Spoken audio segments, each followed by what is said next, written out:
Il est 8h32. Bretagne 5, l'invité de la matinale. Et ce matin, notre invité au micro de la matinale est Victor Crégnoux. Il est secrétaire régional des JAM Bretagne. Les JAM, entendez par là, les jeunes avec Macron. Il est venu spécialement de Rennes, je crois, pour être avec nous ce matin. Bonjour.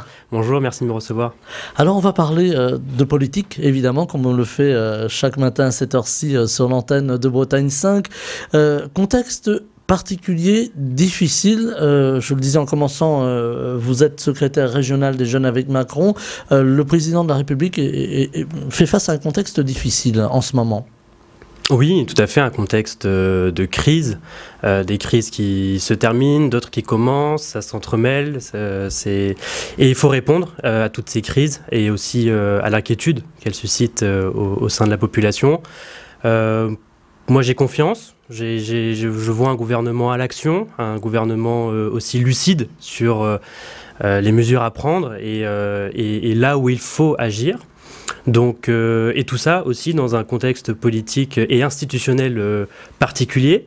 Je ne dirais pas instable, mais inconfortable, certainement. C'est cette majorité relative, toujours et encore. Tout à fait, une majorité relative, mais une majorité quand même, qui impose par ailleurs de travailler davantage sur le fond, de prendre plus de temps peut-être au sein des commissions parlementaires, et de aussi prendre en compte les deux chambres du Parlement. On voit que le Sénat reprend son rôle, retrouve ses couleurs, et l'Assemblée fonctionne toujours quand même. Voilà. Alors, on a ce contexte économique, on va en parler, on va en dire deux mots, et puis ce contexte social quelque peu explosif. Il y a cette réforme de départ, de l'âge du départ à la retraite, cette réforme des retraites plus largement, qui fait couler beaucoup d'encre et qui suscite, sinon de la colère, en tout cas des interrogations.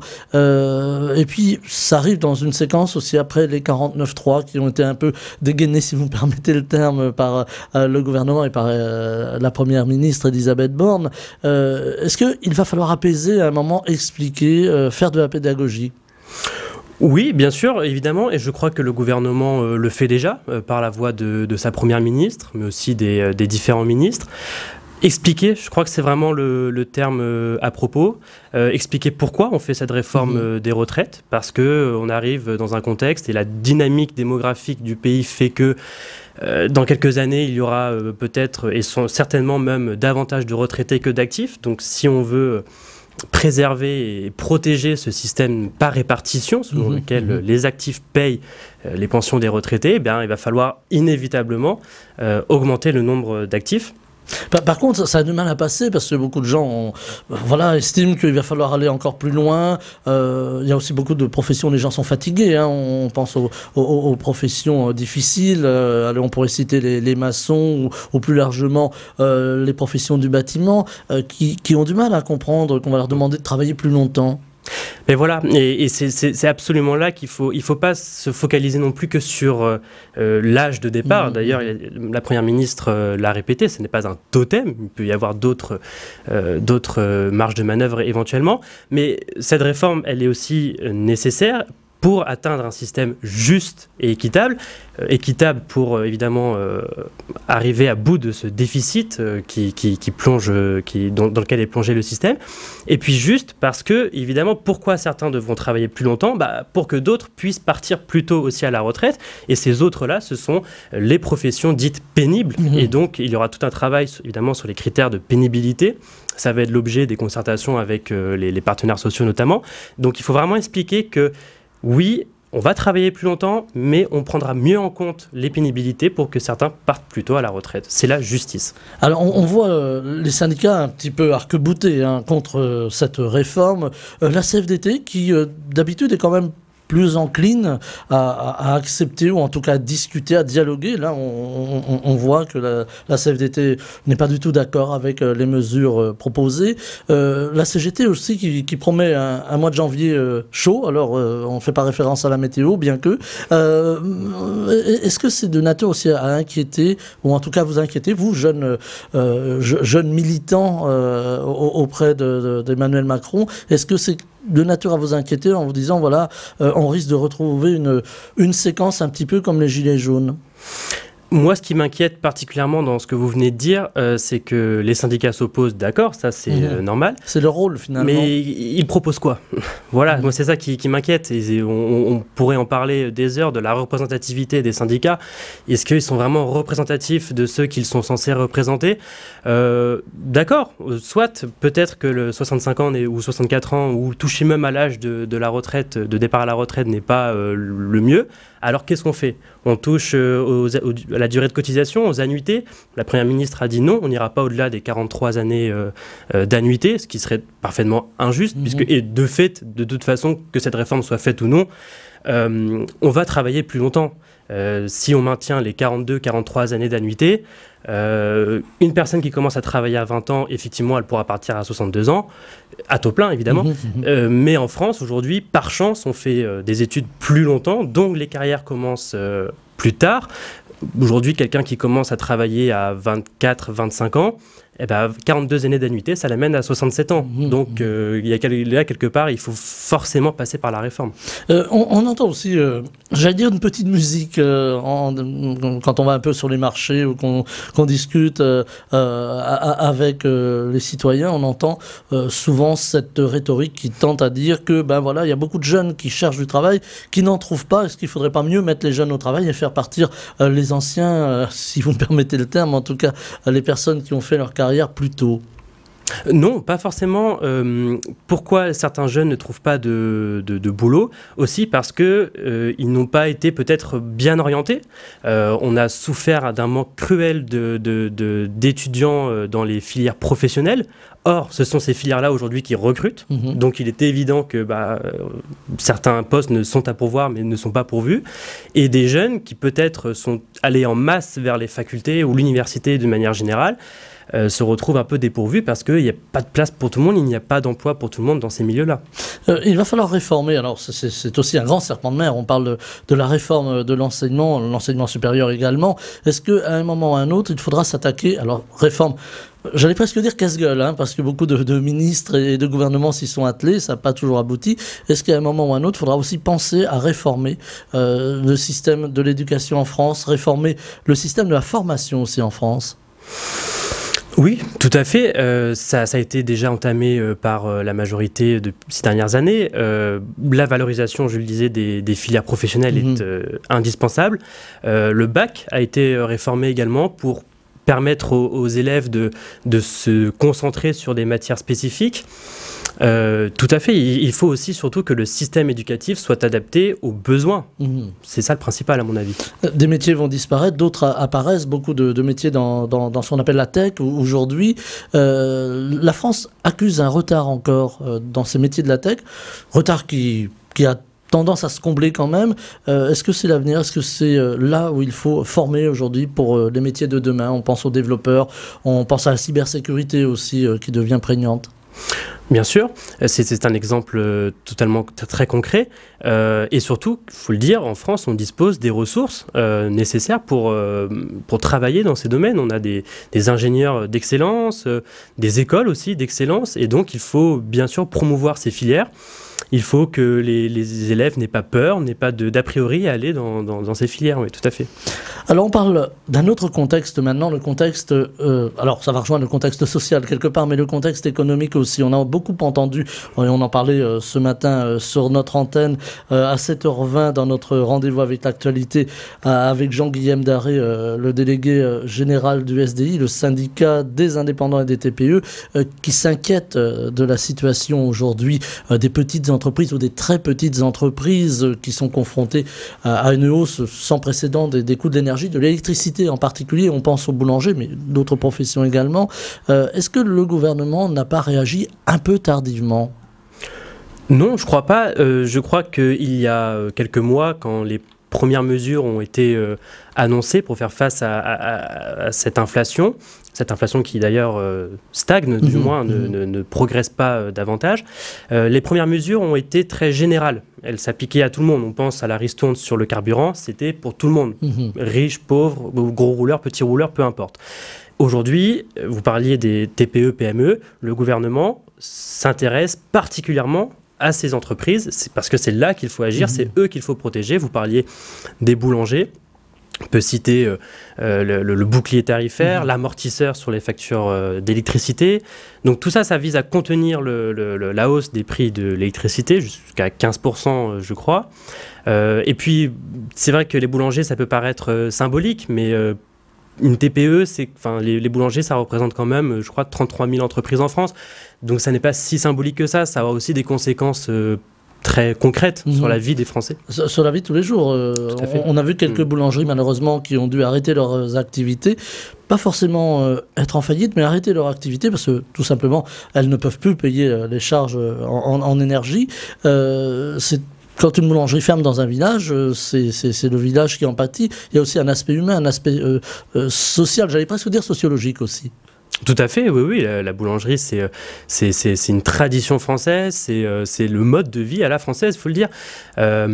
Et vous parliez de boulangeries qui ferment, il y a aussi des boulangeries qui continuent d'exercer, des boulangers qui ne se versent pas de salaire pour justement maintenir une activité. Et donc tous ces dispositifs, je parlais donc du bouclier ou de l'amortisseur, visent à justement rassurer, à aider tout simplement ces boulangers. On parle aussi du report des paiements des cotisations pour les boulangers. Tout ça, évidemment, vise à maintenir cette activité économique essentielle en France. Alors hier, le président de la République est apparu un peu en colère. Il a tensé les fournisseurs d'énergie en disant maintenant ça suffit, il va falloir qu'on en discute parce qu'on ne peut pas continuer sur une hausse comme ça. On entend beaucoup de voix aussi qui reviennent un petit peu en boomerang en disant bah oui, mais il faudrait arriver à ne plus calquer le prix de l'électricité sur les tarifs du gaz. Et là, ça pose le problème européen, finalement. Oui, problème européen, réponse européenne. On a vu que ces derniers mois, l'Europe... Si aujourd'hui on arrive à contenir ces prix, il faut dire aussi que c'est grâce à l'Europe, parce que l'Europe a négocié à 27 des prix avec les pays auprès desquels on achète. Donc oui, moi je n'ai pas de souci, je n'ai pas d'inquiétude sur la coopération européenne et l'efficacité de cette coopération. Mais pour les prix de l'électricité, par exemple, est-ce qu'il faut continuer à les adosser au prix du gaz ?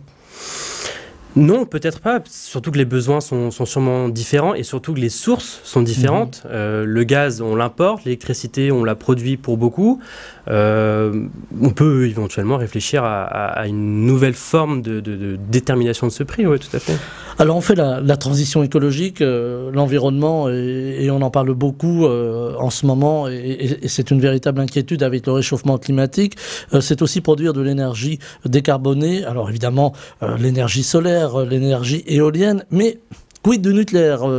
Aujourd'hui, il y a un grand débat. Fallait-il démanteler, par exemple, Fessenheim, ou est-ce qu'il fallait continuer à produire du nucléaire et renouveler le parc ? C'est, en dehors des dogmes, une question qui se pose. Elle se pose et je crois qu'elle est vite répondue, comme dirait l'autre. La crise aujourd'hui nous montre qu'effectivement, il fallait maintenir le nucléaire, il faut maintenir le nucléaire. Déjà pour assurer notre indépendance vis-à-vis des puissances étrangères, notre autonomie en approvisionnement d'énergie, mais le nucléaire ne fait pas tout. Vous parliez des énergies renouvelables. Le nucléaire doit arriver en complémentarité, en support, je dirais, de ces énergies renouvelables. Une loi sera votée dès mardi à l'Assemblée nationale, une loi qui avait d'ailleurs requis la quasi-unanimité au Sénat. Une loi pour accélérer la production des énergies renouvelables. Mais effectivement, quand les éoliennes ne tournent pas, quand les panneaux solaires ne fonctionnent pas, il nous faut une solution de repli. Cette solution de repli, c'est le nucléaire parce que ça reste l'énergie la moins sale, du moins de notre système. Alors, toujours la crise. Alors, on noircit pas le tableau, mais on est dans un contexte difficile, il faut bien le voir. Crise aussi aux portes de l'Europe avec cette guerre en Ukraine qui a toutes les répercussions que l'on citait précédemment sur nos vies et sur le quotidien. Il y a eu, il y a quelques jours, également cette expression du président de la République pour signaler que la France allait livrer du matériel militaire à l'Ukraine. Ça ne fait pas forcément l'unanimité, même au sein de l'armée, où on entend dire que c'est peut-être un peu prématuré. Qu'est-ce qu'on pourrait répondre ? Moi, je réponds que l'Ukraine les a accueillis bien volontiers. Ces chars, on parle de chars notamment. Voilà. Alors de véhicules blindés, m'a dit un collègue militaire, qui m'a dit c'est pas des chars, c'est un véhicule blindé. Oui, voilà, on va dire ça. Et puis après, différentes sortes de véhicules blindés, justement. Oui, l'Ukraine les accueille volontiers, et évidemment que ça va être... je crois que c'est indispensable pour... du moins essayer de contenir ce conflit, et si ce n'est le résoudre, parce que le but c'est bien de le résoudre, ce conflit. On a vu d'ailleurs les Allemands, les Américains quasiment dans la foulée de la France dire voilà, nous aussi on envoie des équipements, là des chars en l'occurrence, pour essayer de répondre aux frappes de Vladimir Poutine, qui lui-même a demandé une trêve d'ailleurs. Qu'est-ce que vous en pensez de cette trêve d'ailleurs? Cette trêve, elle est, permettez-moi l'expression, un peu hypocrite.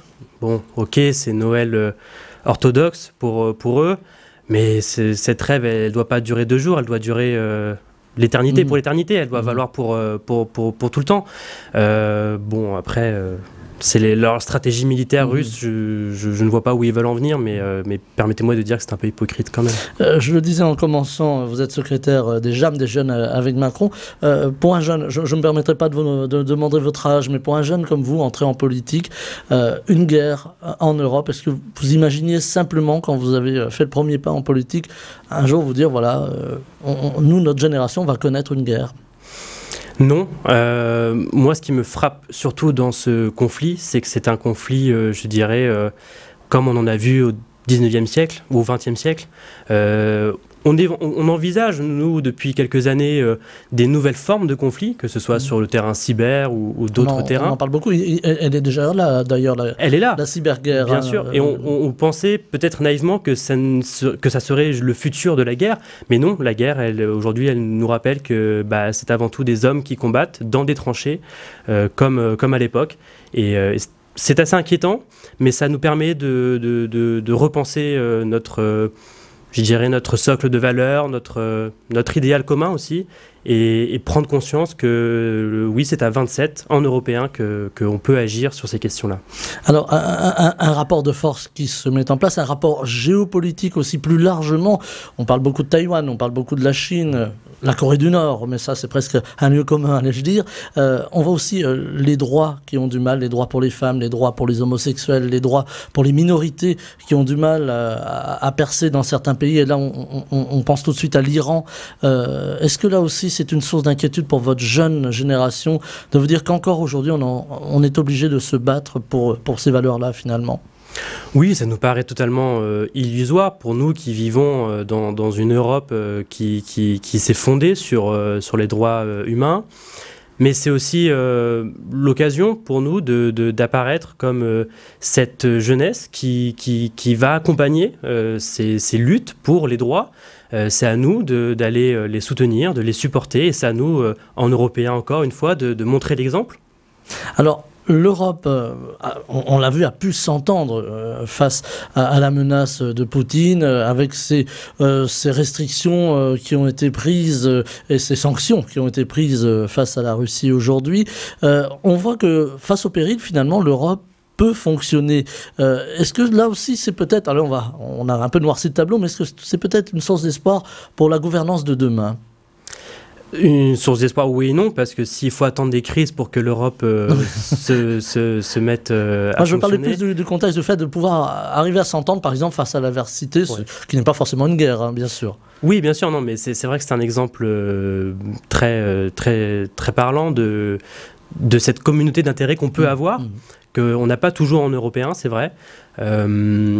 Mais les États, oui, sont capables de dépasser leurs intérêts propres, si je puis dire.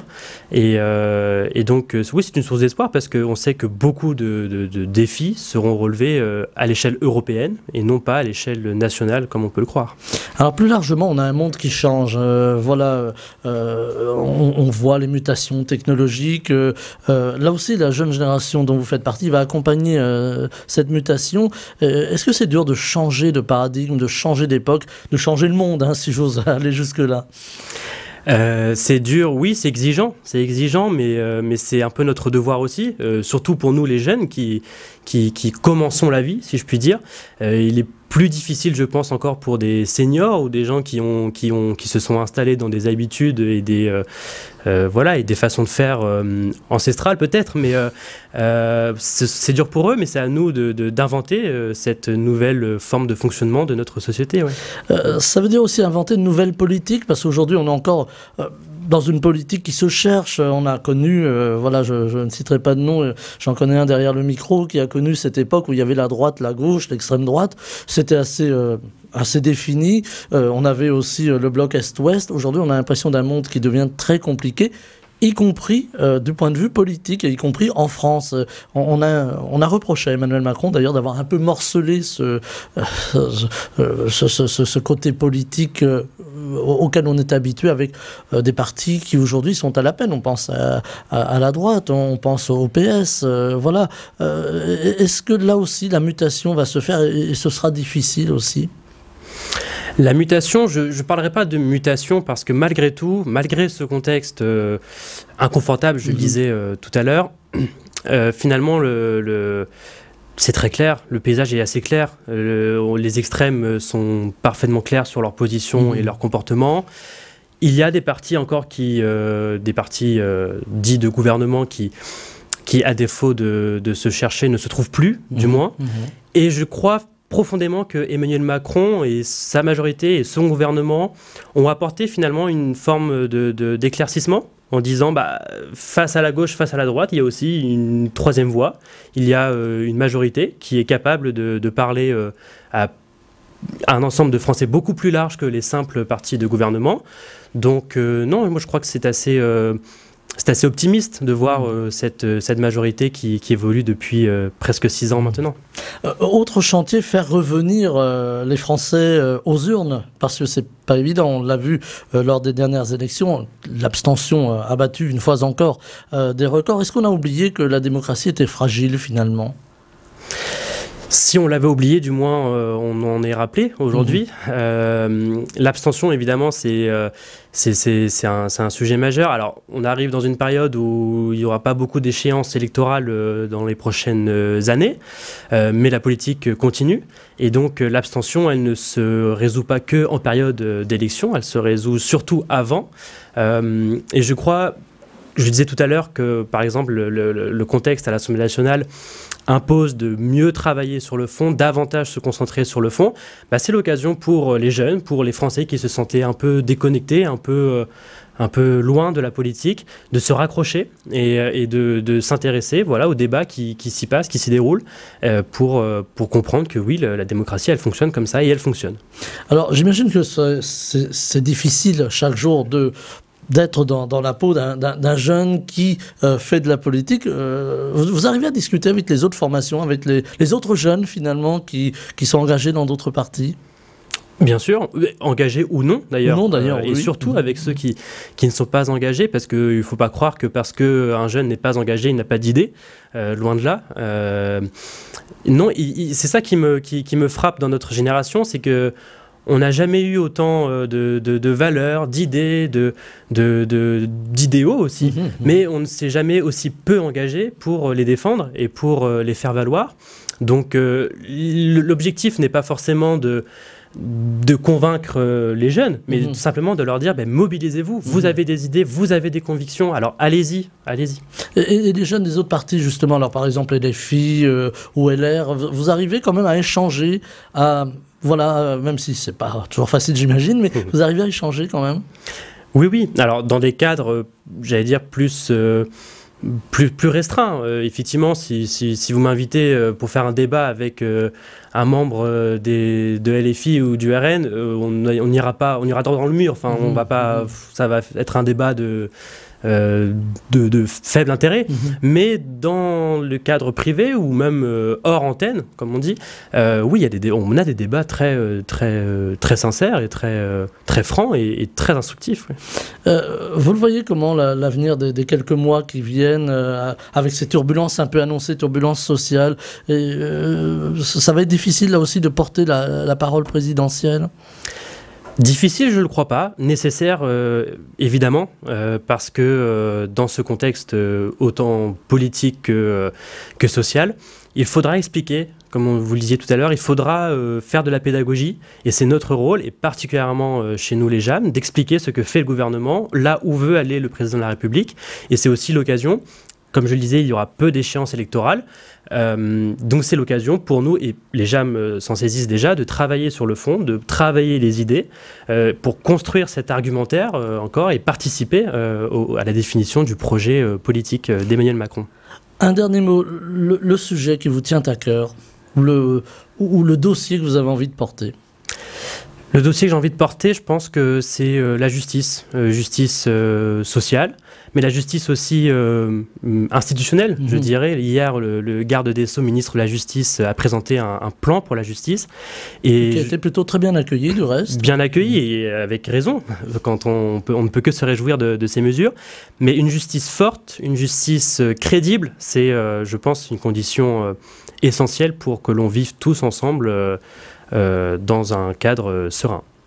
Et c'est là-dessus que l'on va se quitter. Victor Crégnoux, vous êtes secrétaire régional des JAM Bretagne. Alors les JAM, les jeunes avec Macron, hein, je traduis l'acronyme. Merci infiniment d'être venu en direct ce matin, ce vendredi matin au micro de la matinale. Je vous souhaite une très belle journée. Merci à vous, bonne journée. Bretagne 5 matin, Stéphane Hamon.